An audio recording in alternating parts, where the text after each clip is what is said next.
G'day, I'm Jacob Aldridge, founding partner and business coach at Real Estate Grow. Thanks for joining us. Today we're going to be talking about disruption in the real estate industry, what principals can and need to do to respond to it.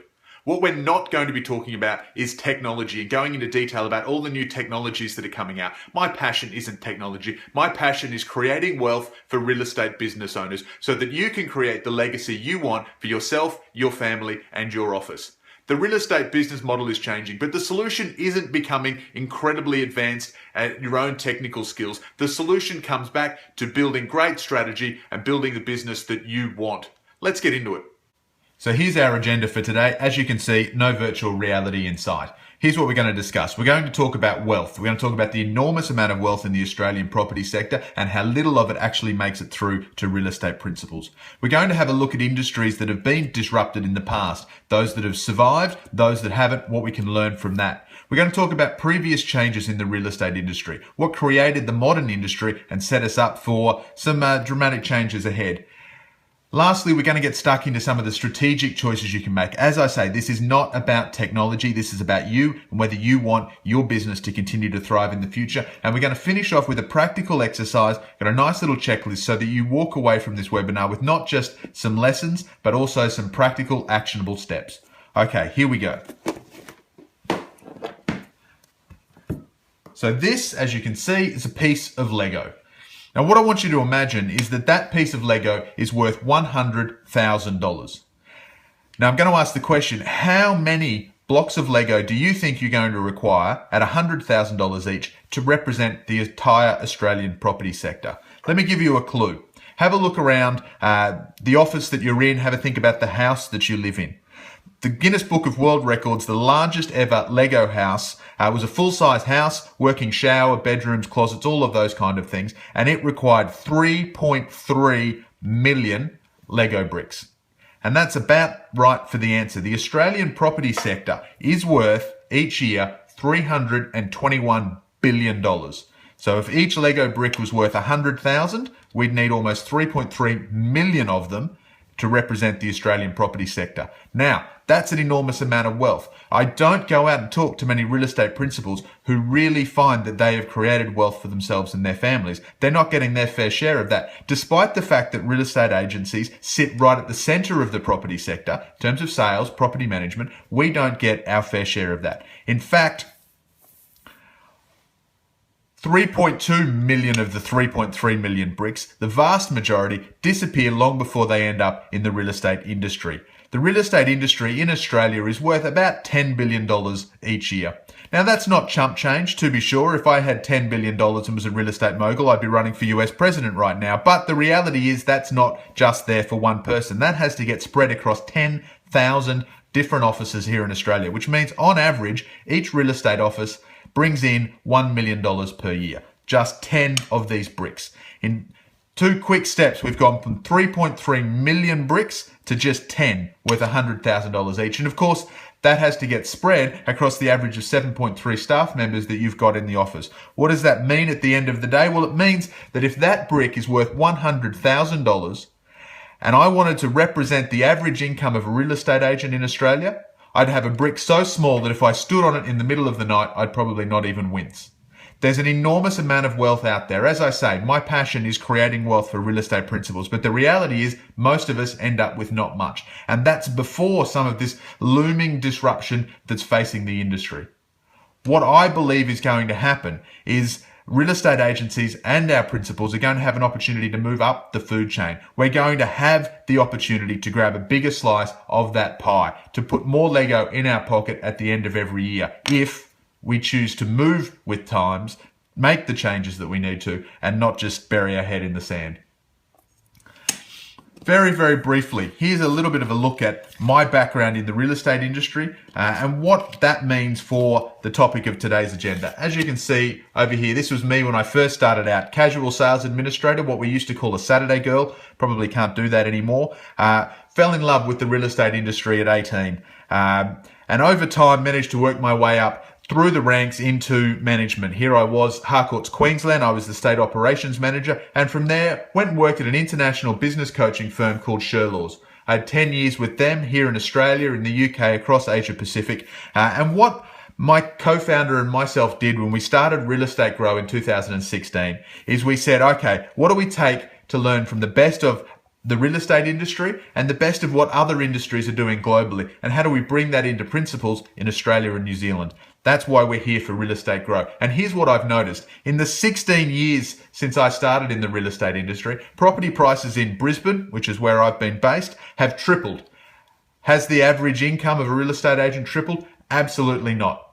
So even though the underlying assets are going, even though the amount of wealth in the Australian property sector has gone up, real estate agents and therefore real estate agency principals have been left behind. So how do we make a difference there? How do we change that? Well, let's start by having a conversation about industries that have been faced with similar major disruptive changes. The classic conversation tends to be Blockbuster versus Netflix.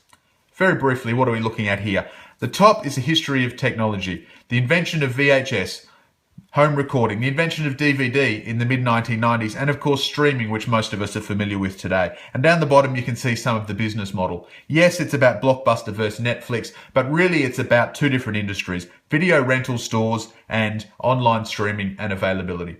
Fun fact, Netflix was started when the guy who founded it returned a video late to Blockbuster. He got $40 worth of late fees. He thought to himself, how do I create a business that delivers the convenience of video rental without having to go through the pain of the late fees? So Netflix actually started as a mail order service. You'd give them the list of videos that you wanted. They'd send you out 3 at a time. You could hold on to those 3 for as long as you wanted. Once you'd watched them, 1, 2, all 3, you'd mail them back. Netflix would receive those, they'd go through the list that you'd given them, they'd look at what they had in stock, they'd send you out another few. And so as a result, you were able to go through the benefit of watching the movies that you wanted to without having to go out, bring them close to home. And of course, technology has made that even easier. Now it's not about only having 3 at a time, you have the entire Netflix catalog available anytime that you want, streaming. Here's the fundamental question that the public, the market, people like me and you asked ourselves. Why would we get up, go out in the rain or the cold, get in the car, drive to the next suburb, go to the video store, rent a video just based on what they had available and bring it home? Why would we go through all of that hassle when we can sit at home on the couch in our pajamas and watch a vast range of movies at the click of a button? Why would we go out? Of course we wouldn't. Nobody had the answer to that question. And as a result, the video rental industry has been completely decimated. I actually started my career, my very, very first job before I got into real estate was working in a video rental store. I had one shift, the store burnt down that night. True story, it's a big metaphor for the real estate industry. There are 2 lessons I want you to take away as a real estate principle from the story of video rentals versus streaming. The first one is this. This is a photo of me in 2003, me and some of my friends setting the Guinness World Record for the world's longest movie marathon. We watched more movies without falling asleep than anybody else had in history. Here's the really interesting thing, up in that top corner. That's a stack of VHS. So this is 2003. As you can see from the diagram, 1995 was when the DVD was invented and apparently rendered VHS obsolete. Here we are, 8 years later, group of video experts watching more videos than anyone had ever watched in history, and yet we're using old technology. Why was that? Because it was reliable. And this is something that I think often gets overlooked in a conversation about technology. Yes, we can look at, virtual reality, artificial intelligence, all of these kind of things. The reality is change doesn't happen overnight. Even something as big as DVD versus VHS, that was still 8 years later, we believed in the reliability of VHS. And that's what's going to happen in the real estate industry. Somebody could invent an incredible smartphone app tomorrow, launch it, it might change exactly how the public really wants to deal with real estate agents, but you will have time to respond. Change does not happen overnight. Here's the other fundamental. Everybody thinks about videos and the apocalypse that hit them. But what they often overlook is cinemas. So long before Netflix challenged Blockbuster, cinemas as an industry felt that they were facing an existential crisis. Now, cinemas had been around since the early 1900s, and the invention of home video changed the way that they had to look at their business model. Just as with Blockbuster, why would we go out? we could ask ourselves the question, why would we go to a movie theater which is further away because there's less of them than there are video stores? We have to watch the movies that they're showing, and there's only a small number of those. We have to start it at the time that they want to start it. Why would we do all of that when we can go to a home rental video store? Has a bigger range than the cinemas do. We can stop, start, we can pause to go to the bathroom. We don't have to pay $25 for a box of popcorn and a frozen Coke. So why would we go to the cinemas when we can get home videos much more conveniently? Now that's the same question I asked in a similar thing around Netflix. We didn't have an answer for Netflix. The cinemas, however, did have an answer. They went back to fundamentals. They said, okay, we're not going to be able to compete on product. We are not going to be able to show the same number of movies as Blockbuster is going to have available.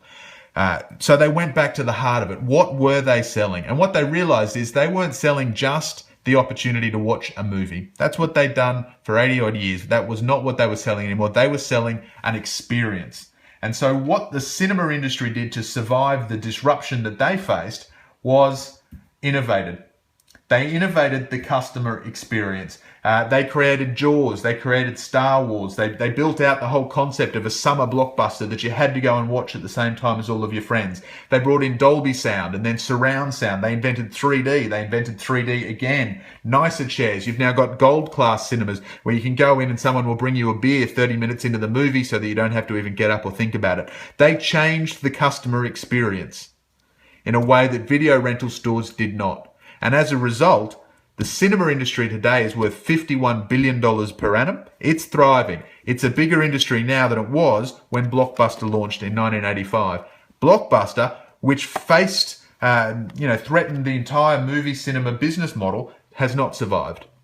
So a fundamental question that I've got for us as a real estate industry and for you as a real estate principal, are we going to be a cinema who learns from what our customers really want, responds to that, and as a result thrives through disruption? Or are we going to be the video stores, completely overtaken by new technology, a new way of doing things, and as a result find ourselves out of business?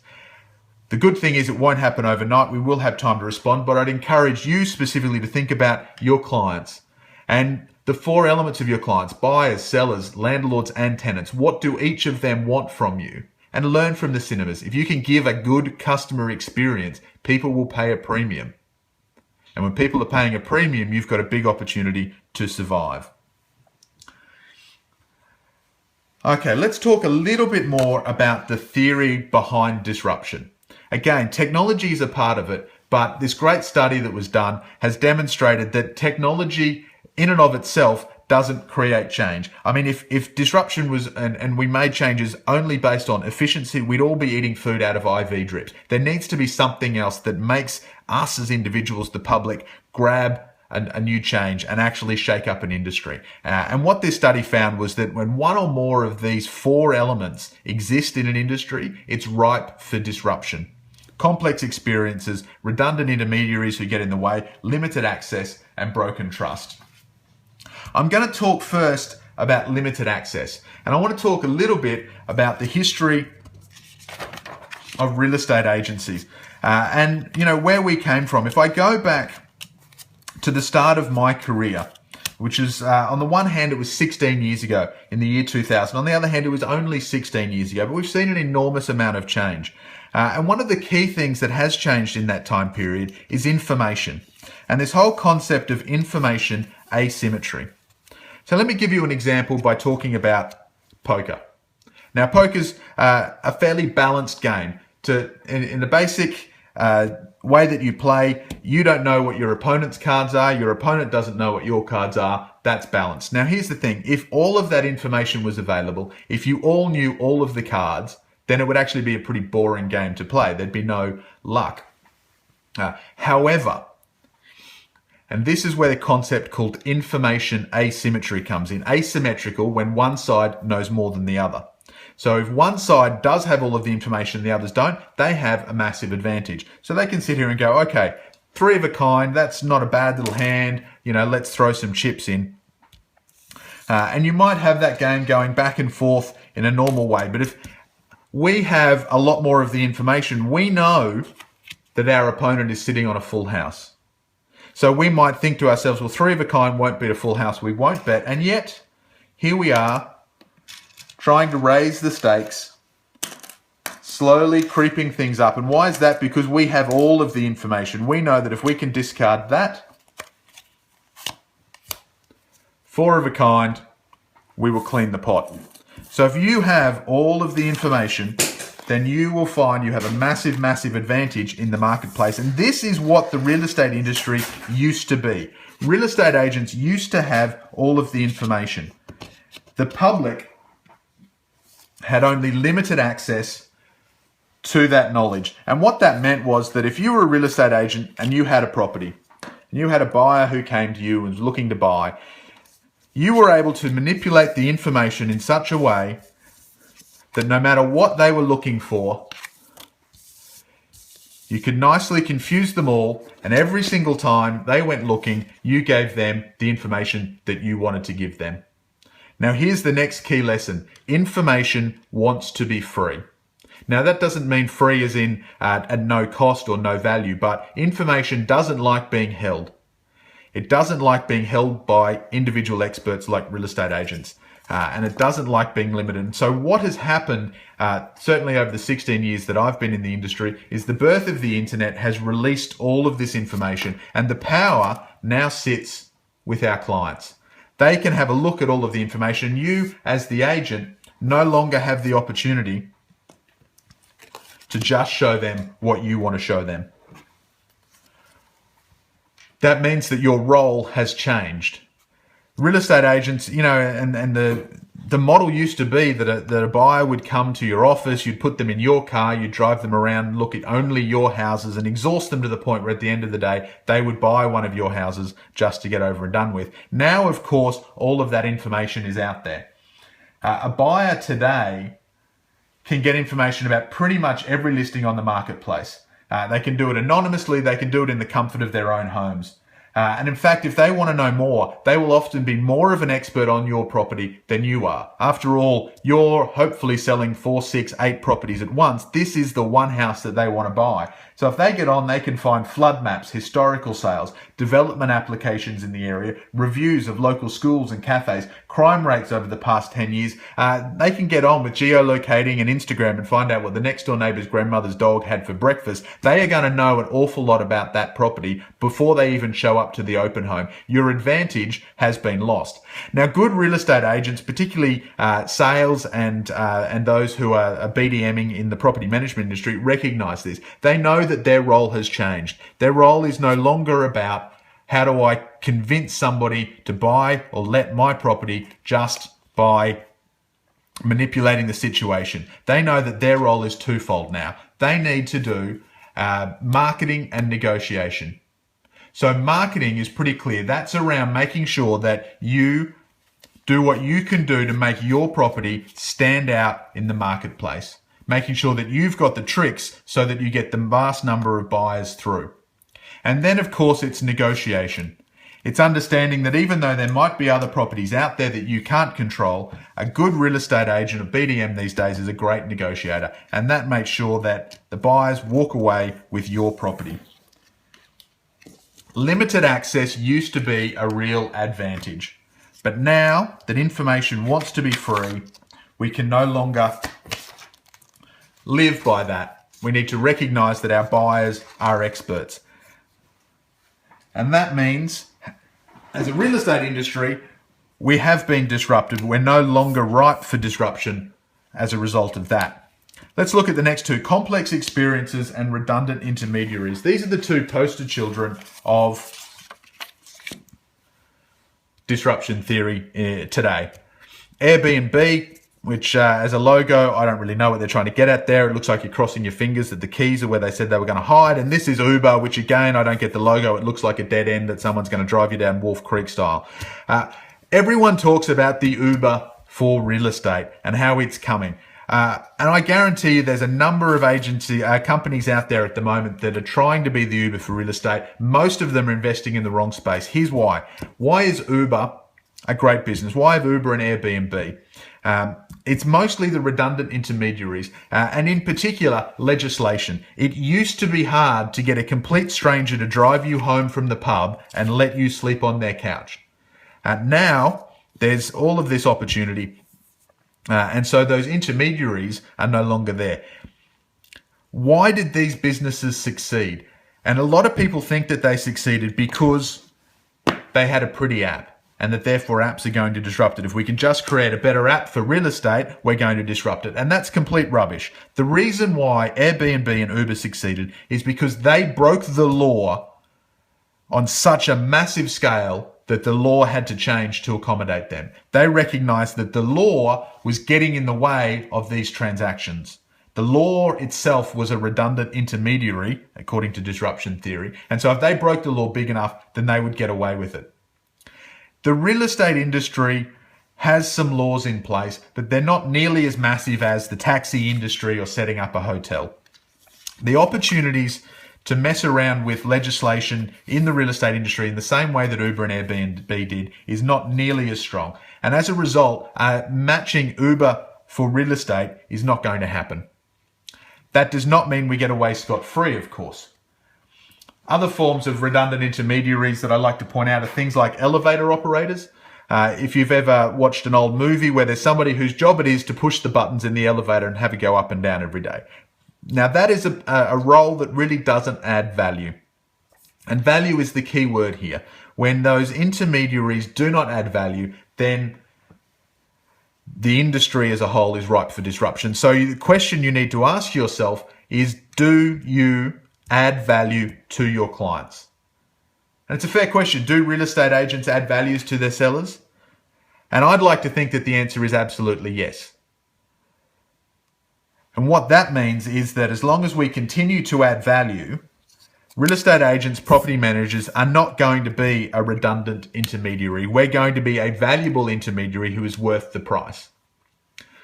Complex experiences, I'm not going to talk about this one right now, but let me just touch on the fact that, as we know, selling or managing your own home can be complex. And because of the value involved, making a mistake for the owner of that property can be quite significant, can be a very, very expensive exercise. Now, can the marketing and negotiation elements of selling or renting out your property, can they be better managed through technology? Can technology help? Absolutely, I believe that technology can make it better. But here's the thing. For sale by owner as a concept is something that has been around forever. And it's not taken off. So the idea that somebody is going to create an app or Gumtree for real estate that makes the complex process of negotiating the sale of your property so simple that agents can't help, I don't buy it. I don't buy it for a second. There's a degree of complexity that we can deal with and improve in the real estate industry, absolutely. But is it going to be replaced by a single app? Not at all. And so if we look at these three areas of disruption and ask ourselves, why will real estate change? Well, it's not limited access. That has already impacted us. We've gotten through that. It's not the redundant intermediaries. As long as we keep adding value, we will survive. And it's not the complexity of the experience, because even though that can be improved, it's not going to get completely taken away. So the only reason why the real estate industry can be completely shaken to the core is broken trust. And here we get to the heart of the matter that gets overlooked when everyone talks about technology. Real estate agents as an industry are not trusted in the marketplace. The latest Roy Morgan survey talked about the fact that only 9% of the Australian public trusts a real estate agent. Now, sure, some of you have great relationships individually, and on an individual level, there are some people who can be liked and trusted. But overall, as an industry, we've been tarred with the same brush. The Australian public does not trust us. This is the Achilles heel for the real estate industry in Australia. What it means is that if somebody can bring out some technology, even if it doesn't improve in these other areas, if the public trusts it more than they trust us, then we are ripe for disruption. Let me talk at a very, very simple level about how this works. So we have a seller here. They've got their house. At the moment, they can rent that out using just their smartphone through things like Airbnb. But let's say they want to sell the house themselves. Imagine a smartphone app that's just a little bit smarter than the current technology out there. Not only does it let them take the photographs, list the property onto realestate.com.au and all of the other domain options, it also gives them information about the value of the house, and it's accurate. This is one of the things at the moment, some of the automated valuations that are out there are way off. They could be 10% above or below the value of a property, but that will only improve. So let's say that this smartphone app gives you a very, very accurate gauge as to the value of your property. And it gives you marketing and negotiation tips. So that value that the real estate agents are primarily bringing in, it gives you more support about helping you to simplify it. So you list the property on there, plenty of buyers will find it. On the push of a button, the house transfers, you get your money, you're happy, and the smartphone has charged you something tiny. Now, I don't doubt, because I've done this presentation in front of people before, that right now, if you're a principal, you're sitting there saying, well, sure, the technology can improve, but really, who's going to want to do that? Who's going to trust an app to help them sell their home? And if that app is built by some snot-nosed whiz kid who decides that he's going to charge $100 a pop to help you sell your home, you're right. It's not going to get much more traction than For Sale by Owner has already. But here's the challenge. What if that app had that logo on it? Or was built by these guys? Or these guys? These are brands that the Australian public know and trust. And any one of those could buy that app from the snot-nosed kid, market the absolute heck out of it, and before you know it, every Australian is going to be aware that there's a smartphone app and a website that lets them buy and sell their own house and gives them the support from a big and trusted brand. This is, I think, what we in the real estate industry really need to be scared of. It's not a technology solution. It's the fact that people don't trust us. And because of that broken trust,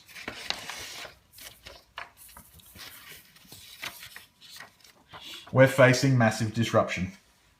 It's not because technology is going to be better than real estate agents. It's because the Australian public does not trust real estate agents. And so they will put up with an inferior solution just to avoid having to deal with us. And the only analogy I can think of is that great one there. So what do we need to do? We need to overcome the broken trust. And the word I want you to take away from that is community. You as an individual real estate principal are not going to be able to change the entire Australian public's view of real estate agencies. However, you do have a core role to play in your community. If you can build trust there, make it simple and continue to add value, then you will be the cinema. So it starts with building a better business.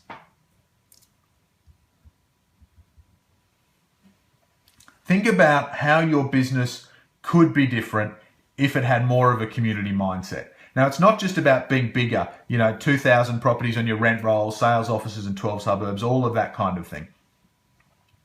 If you want to build a truly customer-centric, community-minded business, I think you're going to discover a world of opportunity.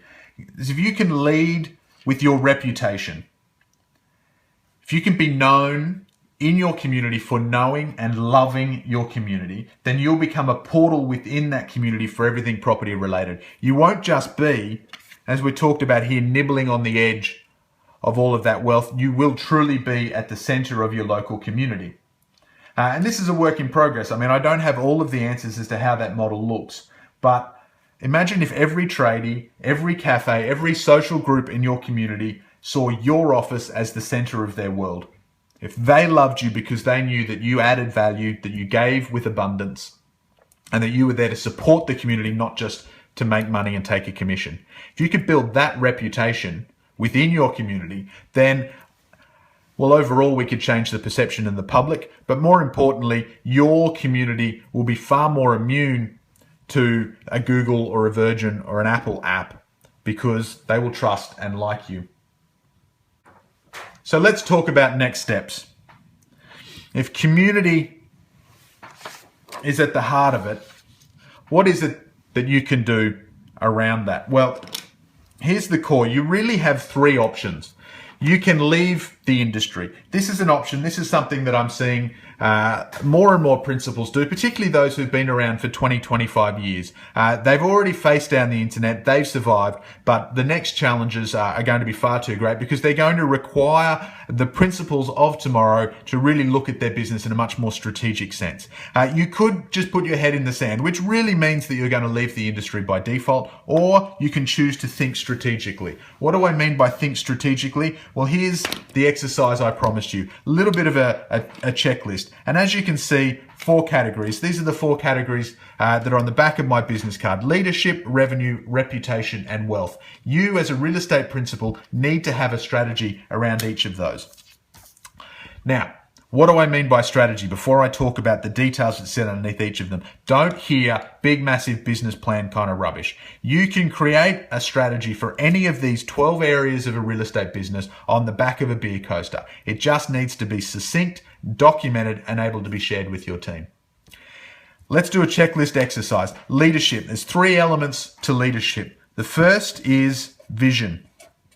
Now, I want you to ask yourself, do you have a clearly documented vision, commercially, culturally, personally, as to where you want to take the business and why? If I walked into your office and asked all of your team members what the vision for the office is, would they give us a great big tick? Or are they going to give us a cross because they don't really know, they're just kind of guessing? Tick or a cross. The second element here is growth planning. Now, I've met a lot of real estate principals over my years who build a business plan when they first got started, or they needed a business plan to get finance to buy a rent roll at some point. They did it. It was massive. It was intense, and it went into a bottom drawer and never got looked at again. That's not what I mean by a growth plan. And again, this can be as simple as a 1-page document that has a list of our current priorities and the next priorities. What are we doing to grow towards our vision? And I come back to, it has to be documented. You have to be able to share that with the team.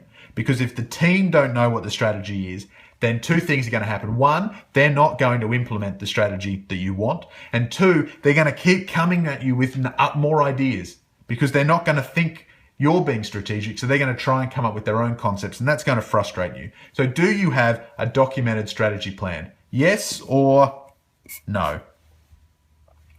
The third element of leadership is around having the right leadership style and leadership skills. Not every office needs to be run the same.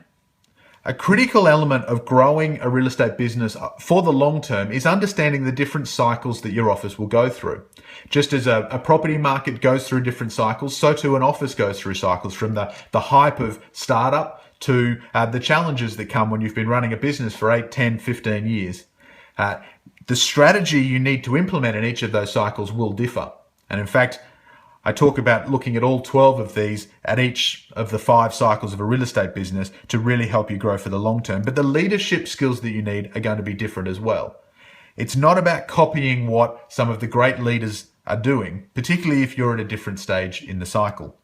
But you do need to make a specific choice. Am I going to be an authoritarian leader? Am I going to run more of a military operation? Or is it more of an abundant leadership kind of space? Make a clear leadership style, communicate it with the team, and then run yourself as a leader through that style instead of a bit more ad hoc and copying.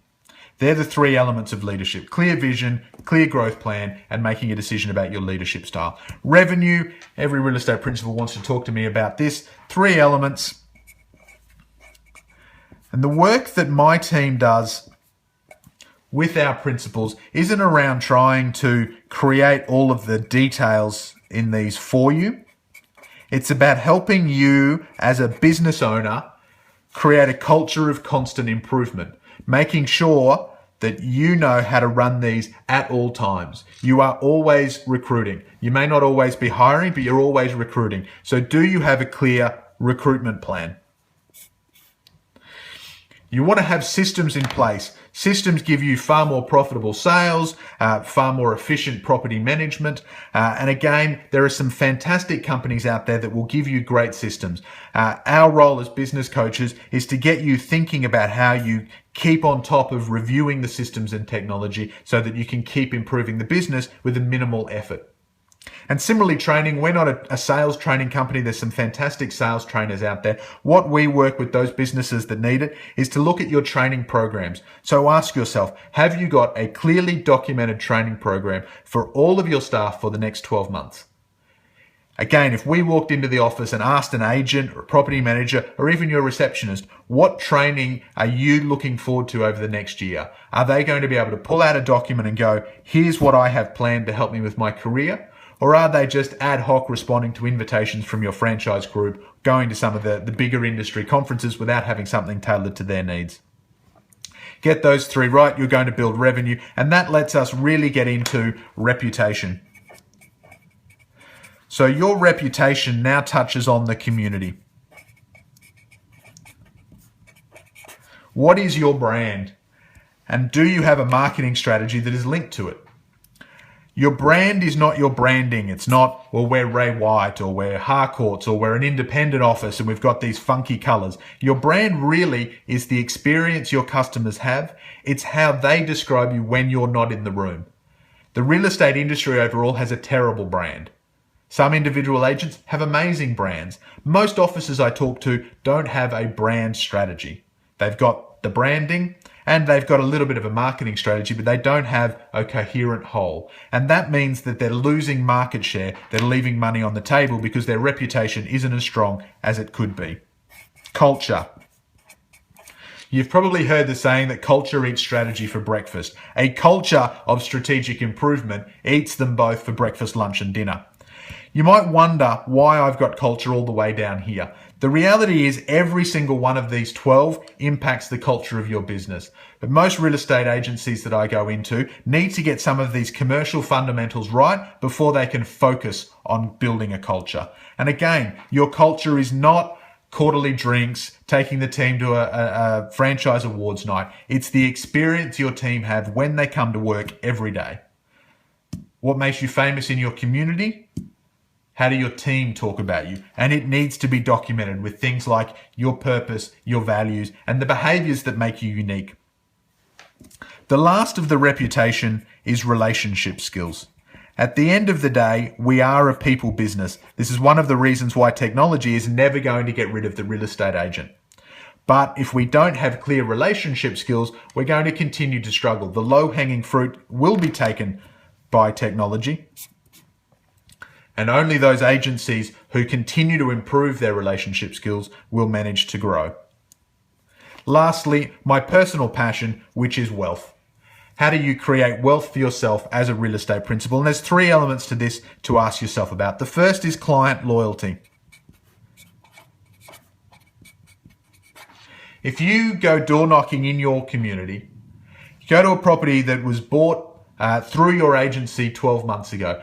Do they actually remember the agent they bought it through? Do they remember your agency? Do they know why your agency is special? Or have you just, after only 12 months, blended into the milieu of all of the different real estate agencies that they don't really trust? Client loyalty is about having a specific strategy for building that relationship ongoing over time. And it's not just about sticking everybody on a database and making sure that they all get your quarterly newsletter or your monthly emails. No, it's about really understanding the life cycle that buyers, sellers, landlords and tenants go through with the property and tailoring your message to where they are in that life cycle. Some people go through it fast, some people go through it slow, but if you know where they are, then you will deliver much more personalized message. You will build that loyalty. And that loyalty means you don't have to go chasing nearly as many clients. You're an attraction agency, and that builds an awful lot of wealth. Second last one is wealth creation. Again, I go into a lot of real estate agencies. I love having a conversation with principals, even if they're never going to buy what I'm selling. They just want to have a conversation. I really, really enjoy that opportunity. And, you know, one of the lines I've heard so many times that it's gone from funny to actually maybe we've got a bit of a problem here is the principals who walk me into an office and go, over here we've got the sales team and over there we've got my superannuation fund. The only wealth that they're creating is their property management department. I love that in 16 years that I've been around, principals understand property management. They respect property management a lot more now than they used to do. But often it's the only egg they have in their basket. If they can't sell that rent roll at a time that suits, for the money that suits, they run the risk of having to, continue to work long after they really need to. So I talk with real estate principals about understanding the different options you have for wealth creation and wealth protection, making sure that you really are building something to create the legacy you want for yourself, your family. And so that's a really energizing conversation. It's not an easy one to have when all of the systems and training are falling down, but for the agencies I have that are already at that point or we grow to that point, it's an awful lot of fun. So too is the final topic that I'd ask you to give yourself a check mark against, the ability to self-review. Put simply, my role, the role of my team at Real Estate Grow, is not to be in your office forever. We recognize that some principals have incredible skills across some of these areas and maybe gaps in others, and we can come in and help fill those gaps as quickly as possible. What we really want to do is to transfer those skills, which is why we call ourselves coaches, not consultants, so that you as the principal can review your office yourself and fill those gaps for yourself and your team in the future. Because if you can give that a big tick, then all of these things will start to improve and they will continually improve over time. That's going to save you a lot of money in, general consultants, specific consultants, and it's also going to create a lot more wealth for you as a business. Disruption is coming to the real estate industry. It's not a technological disruption that's showing up. It really comes back to, as I keep talking about, broken trust. Now, if you can build your reputation in the marketplace, your community, so that your community trusts you because you're doing all of these things within your business, then you are going to survive and indeed thrive. In 5 years, the principals and the agencies that don't tick all 12 of these areas are not going to be profitable. And in 15 years, if you can't tick all 12 of these for your current cycle in your office, then you're not going to be in business anymore. Ticking these boxes really is as simple as starting with a business review. You've just done a quick checklist there. If you want an objective thing, we can come in, have a talk to your team, give you some more details and scores across all of those different areas, and make sure that your vision really is a strategic vision that's going to get you to where you want to get to and get your office through the changes that are looming. So what's your choice? You're going to choose leadership, revenue, reputation, and wealth, or are you going to bury your head in the sand? If you can make sure that you go through and create far more ticks than crosses, then you will create the opportunity to benefit as the real estate industry moves up the food chain. So here are my key learnings from this presentation. There's $321 billion in the Australian property sector, but on average only $1 million per agency and not much that comes through the principal. I'm passionate about creating wealth for you and your family. It starts by understanding why that money disappears. It disappears because we're not trusted, because we're not at the center of our community. Now that is costing us money at the moment, but it's going to cost us an awful lot more if we don't change it on an individual level. Because unless we choose to be the cinema, to really work on improving the customer experience, have our community love us, we're going to end up like the video store, where a little bit of technology and an awful lot of trust is going to completely overthrow us. Information wants to be free. We can't be the experts anymore. The public are the experts. That's already gone. The community is here we come. And it starts by looking at your office. What can you do strategically to change? Give yourself the tick or the cross across those 12 areas and make sure that you as a business are continuing to work and improve. Because if you can do that, then you will build a different type of real estate agency. You will change the trust in the marketplace and you will benefit from all of that growth. I'd love to hear if you've got any questions about this presentation or feedback that you might have about my views on where technology won't and also where it can impact our industry. In particular, if you need to do a vision and business review, I'd love the opportunity to come and have a conversation with you, introduce you to my team, and talk about how we can help you do that to fast track the changes that you want to create the business that you desire for the future. Thank you for listening to the presentation. I hope you've enjoyed it, and I look forward to talking to you in a future presentation soon. Goodbye.